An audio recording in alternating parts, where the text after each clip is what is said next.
He will feel this breakup 10x harder when you do. I am Bonang Matheba, and tonight, beautiful, I need you to let me hold your hand through this screen because I know exactly where you are right now. You're sitting in the dark, probably on the edge of your bed or curled up on the couch with a blanket pulled up to your chin, phone in one hand and a wine glass or a box of tissues in the other. The room is quiet except for the sound of your own heartbeat pounding in your ears and that one song on repeat that makes the tears fall faster. Your makeup is long gone. Your eyes are swollen. Your throat hurts from trying to swallow the sobs so the neighbors don't hear. Maybe the breakup happened an hour ago, maybe it happened last week, but tonight is the night it finally sank all the way in. He's really gone. And the pain is physical. It sits on your chest like someone dropped a boulder there. You keep replaying the last conversation, the last kiss, the last I love you, that now feels like a lie. You're searching for the exact moment you should have fought harder, loved softer, been different, been better, been anything other than who you were. I need you to listen to me very carefully. I have been exactly where you are. I have sat on cold Italian marble in a Santon penthouse that overlooks the whole city, wearing $1,000 pajamas, crying so hard I couldn't breathe. I have stared at a text that said, "I'm sorry, it's over," and felt my entire future collapse into that one sentence. I have scrolled through old photos until my thumb cramped, zoomed in on his face in the background of selfies, looking for clues I missed, signs I ignored, moments I could have fixed everything if I had just been more. I have refreshed his WhatsApp, his Instagram, his TikTok, like a lunatic waiting for a miracle that never came. I know the shame that comes with that. I know the way heartbreak makes you feel small, unwanted, disposable. I know how it whispers in your ear at 3:17 a.m. that maybe you really weren't enough. But baby girl, hear me when I tell you this. The night it ended was the worst night of your life so far, but it was also the night the universe decided you had suffered enough in the wrong story. That click of the door, that final scene zone that I can't do this anymore, was not the end of your worth. It was the end of you shrinking to fit into someone else's limited idea of love.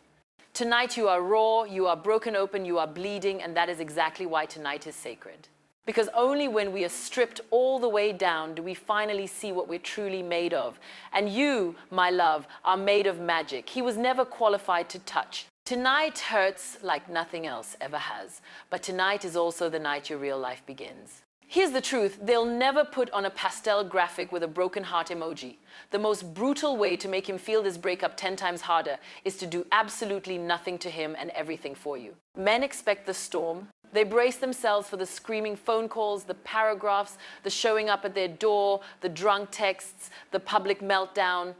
They're ready for all of that because it still keeps them at the center of your world. What they are not ready for is total, elegant, ice-cold disappearance followed by the kind of glow-up that makes strangers stop you on the street. When your name stops appearing on his phone, when your scent stops lingering in his car, when your laugh is no longer the soundtrack to his weekends, that silence hits different.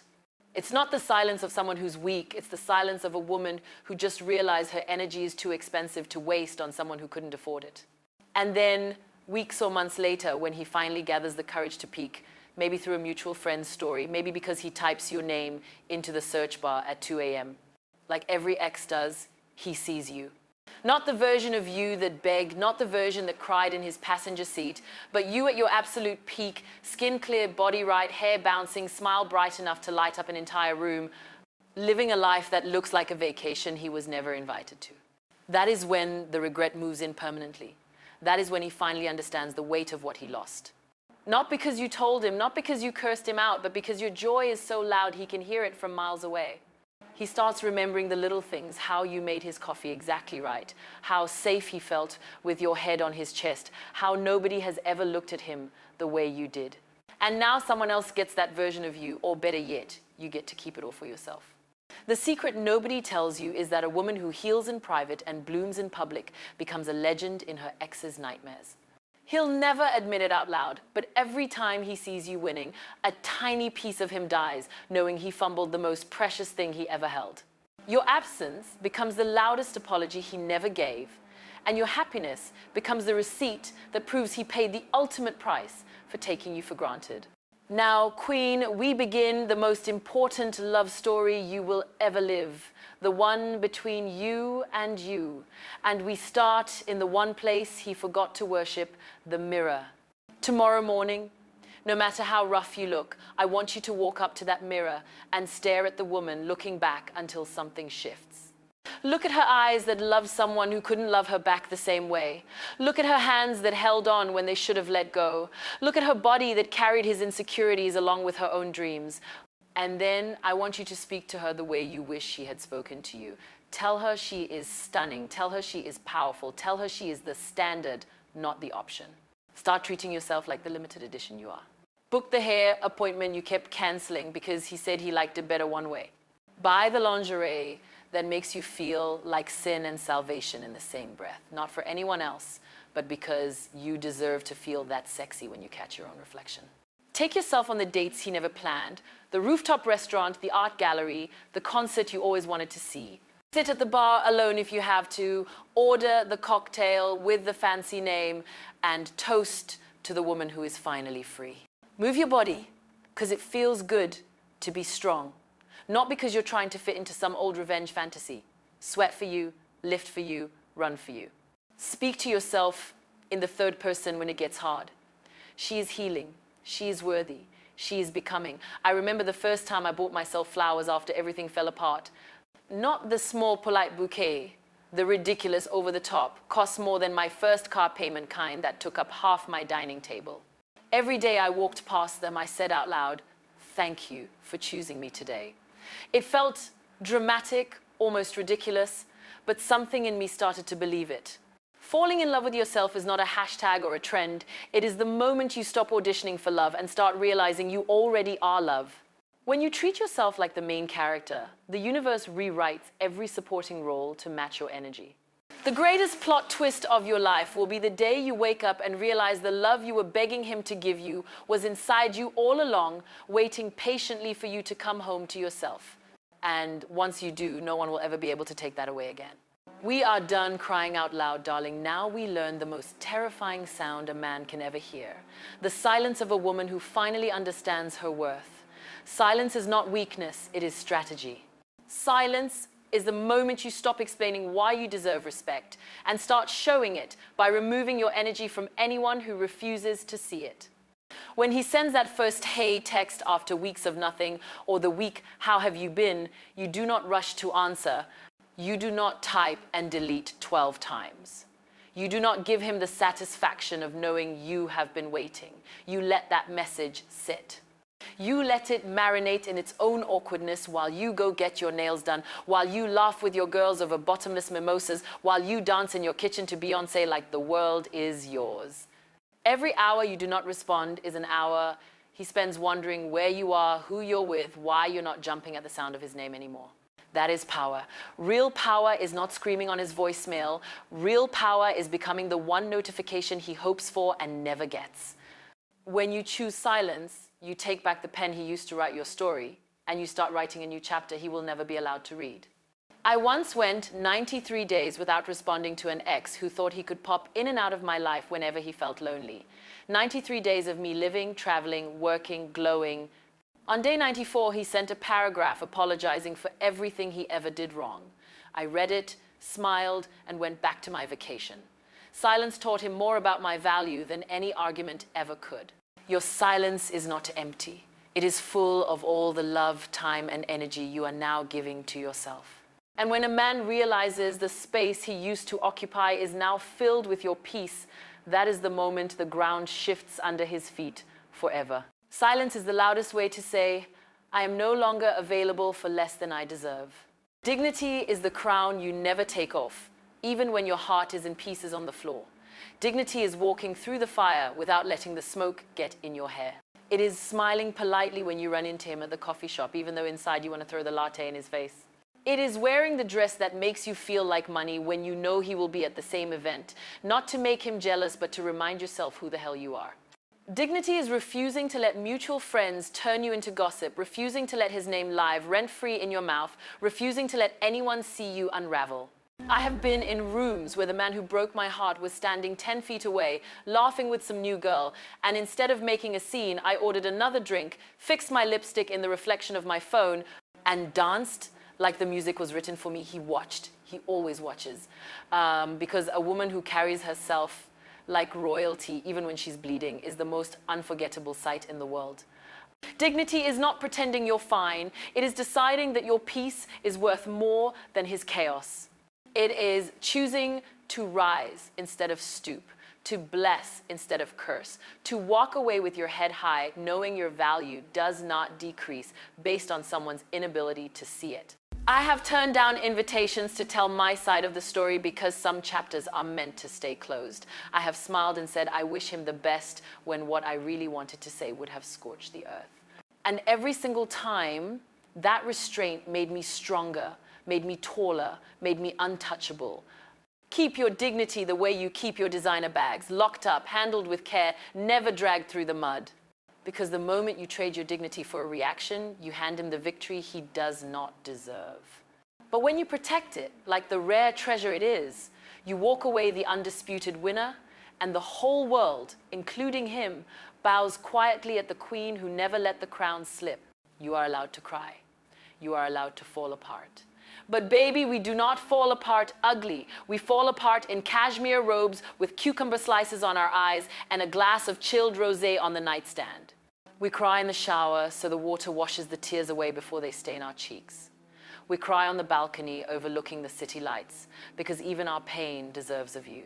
We cry to Sade, to SZA, to Summer Walker, volume high enough that the neighbors think we're having the time of our lives. Then we get up, blast some Megan Thee Stallion, do a face mask, paint our toes fire engine red, and turn those tears into rocket fuel. I have sobbed so hard I thought my ribs would crack, but I did it with a silk pillowcase so my hair stayed laid and a hydration sheet mask so my skin stayed snatched. Heartbreak is inevitable, but looking like heartbreak is optional. There is power in grieving beautifully, in letting the pain move through you without letting it move into you permanently.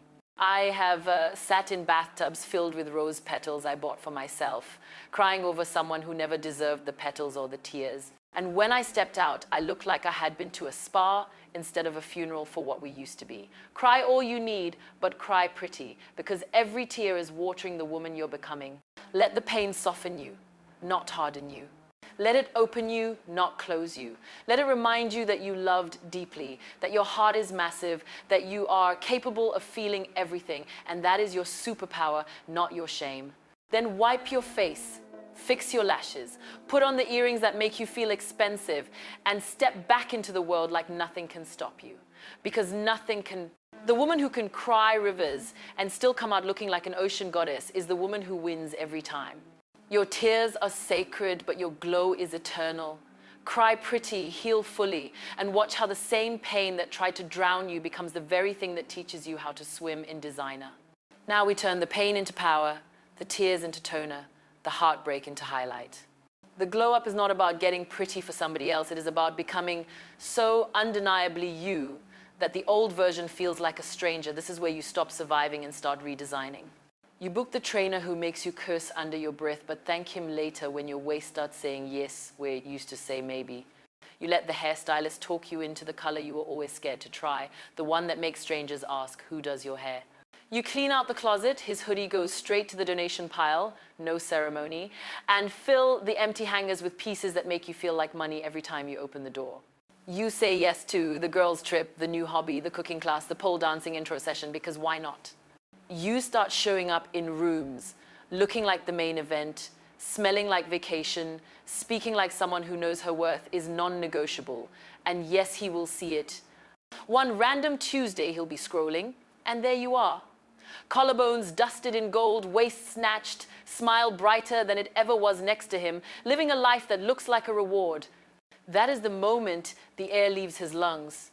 That is the moment he realizes the woman he thought would be crying in yesterday's sweatpants is out here collecting experiences like diamonds.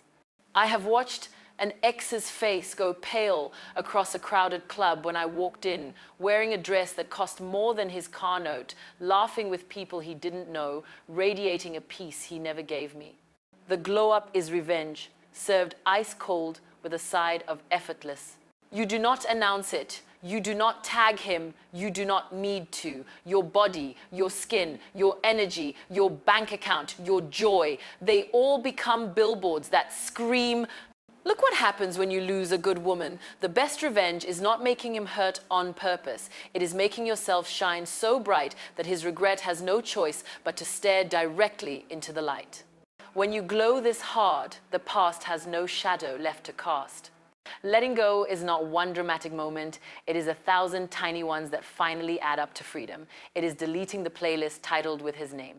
It is unfollowing the accounts that post couple goals you used to send each other.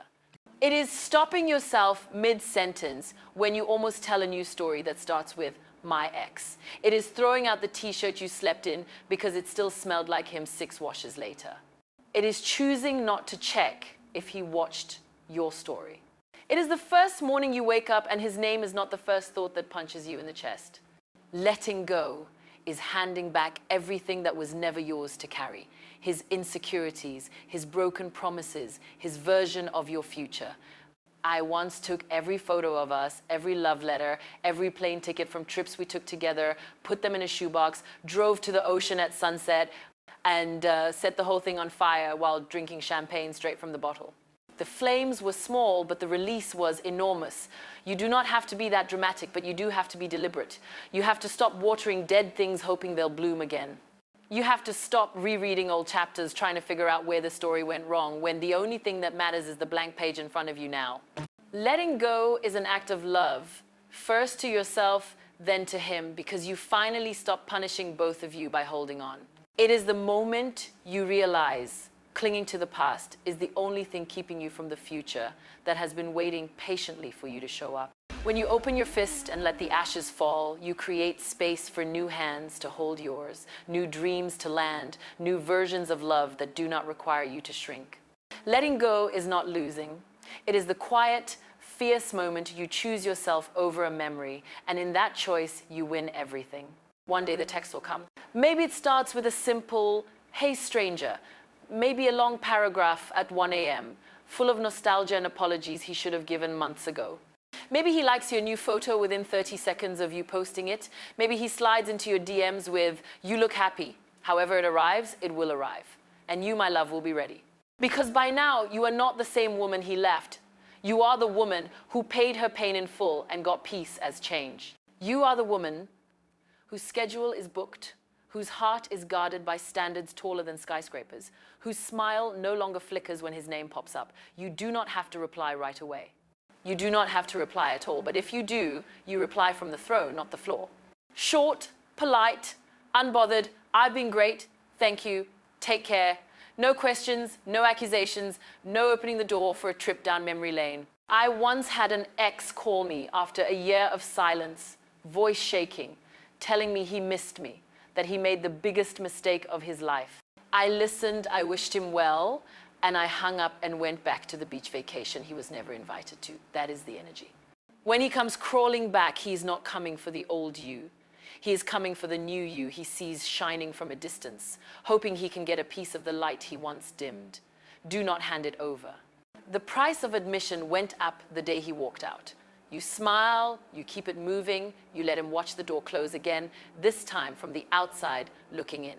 Because the woman you have become is not a consolation prize, not a backup plan, not a soft place to land when his new thing stops feeling new. She is the main event, and he lost his ticket the moment he decided she was replaceable. When he comes crawling back, you do not slam the door. You simply keep walking forward, heels clicking, knowing the best response is the life you built without him. Some chapters beg for a sequel, but queens know when the story is perfectly complete exactly as it is. And then one morning it happens, quietly, without warning, the way the sun slides through your blinds and lands on your face before you even open your eyes. You wake up and, for the first time in months, his name is not the first thought that knocks on the door of your mind. You stretch, you smile at the ceiling, you roll over and check your phone, and there is no ache when you see he didn't text. You make coffee for one, and it tastes better than any apology he could ever send. You put on the playlist that used to wreck you, and now you dance to it in your underwear like it was written for this exact victory. That is the day you win. Not the day he realizes what he lost. Not the day he comes crawling back. Not the day your revenge body photos break the internet. You win the day the memory of him stops holding any weight in your body. You win the day you walk past the restaurant where you had your first date, and you do not even slow your stride. You win the day you catch yourself laughing, full, loud, belly-deep laughing with someone new or maybe just with your girls. And you realize the sound is lighter, truer, freer than anything you ever forced when you were trying to keep him happy. You win the day, you look in the mirror, and the woman staring back does not need to prove anything to anyone anymore. Her eyes are soft, her shoulders are relaxed, her heart is wide open, but it is open on her terms. That woman is not waiting for closure, for karma, for validation, for him to hurt the way she hurt. She's busy living a life so rich, so loud, so delicious that yesterday's pain feels like someone else's story. I remember the exact morning it happened for me. I was in Cape Town, ocean air blowing through the windows, wearing nothing but an oversized linen shirt, sipping coffee on the balcony, and I suddenly thought, I haven't checked his Instagram in weeks. And instead of panic, instead of the old urge to see if he was suffering, I felt nothing. Not hate, not love, not longing, just peace. Sweet, expensive, hard-earned peace. That was the moment I knew I had won. Not because he lost, but because I finally had everything I used to beg him to give me. I had joy that did not depend on his mood. I had plans that did not include his name. I had a heart that trusted itself again. Winning is not when he realizes you were the best thing he ever had. Winning is when you realize you are the best thing you ever had, and you no longer need him to confirm it. The prize was never his regret. The prize was always you, whole, radiant, and finally completely free. So here we are, my love, at the end of this journey together, 10 chapters of turning pain into power, tears into diamonds, heartbreak into the best plot twist of your life. You did the work. You cried pretty. You stayed silent when it mattered. You kept your crown straight. You glowed so bright the past could not cast a shadow. And now you stand on the other side, not just healed, but upgraded. This is your season, your story, your victory. Live it out loud. If this spoke to your soul, if it held your hand through the dark, do me a favor. Hit that subscribe button, drop a comment, and tell me which chapter hit you the hardest. Like this video, share it with every queen who needs to hear that her comeback is going to be legendary, because the best is still coming, and I do not want you to miss a single second of it. See you in the next one, gorgeous.